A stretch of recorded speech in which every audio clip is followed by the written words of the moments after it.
MIDC मध्ये गेल्या वर्षापेक्षाही अधिक या ठिकाणी विजेचा लपंडाव सुरू आहे. वास्तविकता MIDC मध्ये अनेक युनिट असे आहेत की त्यांचा एक्सप्रेस फीडर आहे. 24 तास त्यांना वीज पुरवठा देण्याचं बंधन MSC वर आहे. पण ते सगळं असताना कंपनीच्या माध्यमातून त्या ठिकाणी वीज पुरवठा खंडित होतात. काही ठिकाणी 24 तास प्रक्रिया करणारे उद्योग आहे, जसे केमिकलचे उद्योग असतील, अन्य उद्योग असतील की 24 तास प्रक्रिया केली तर बॉयलर चालू राहतात, अन्य चालू राहतात. खंडित झालं की परत 2-3 तास त्यांना बॉयलर परत प्रदीप करायला वेळ लागतो आणि परत रोजगाराचा प्रश्न निर्माण होतो. जळगाव जिल्ह्यामध्ये वीज ही उपलब्ध झाली पाहिजे, 24 तास उपलब्ध झाली पाहिजे, अखंडित झाली पाहिजे, ही मागणी उद्योजकांची सातत्यानं राहिली आहे.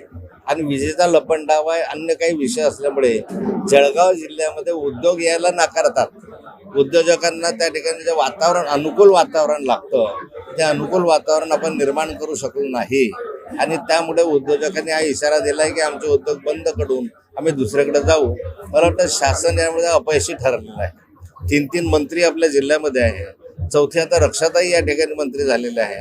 असं असताना 4 मंत्र्यांनी किमान MIDCच्या उद्योजकांचे प्रश्न सोडवावे अशी माझी अपेक्षा आहे. आता खडसेंबद्दल मी काय बोलावे या बाबतीमध्ये मला ते समजत नाही. सगळी दुहेरी भूमिका त्यांची त्या ठिकाणी असते. एकीकडे भाजपचे मी प्रवेश करतोय, एकीकडे सून झाली म्हणून पेढे वाटतायत, ढोलताशी पिटतायत. त्यांच्या सूनबाई पण आता मंत्री आहेत. त्यांनी मग त्यांना सांगावं आमच्याकडून काही होत नसेल तर. ते आता केंद्रामध्ये आहेत. रक्षा खडसेंनी केलेल्या वक्तव्यावर गुलाबराव पाटलांनी आज म्हटलंय की गिरीश महाजन एकनाथ खडसेंनी एकत्र यावं.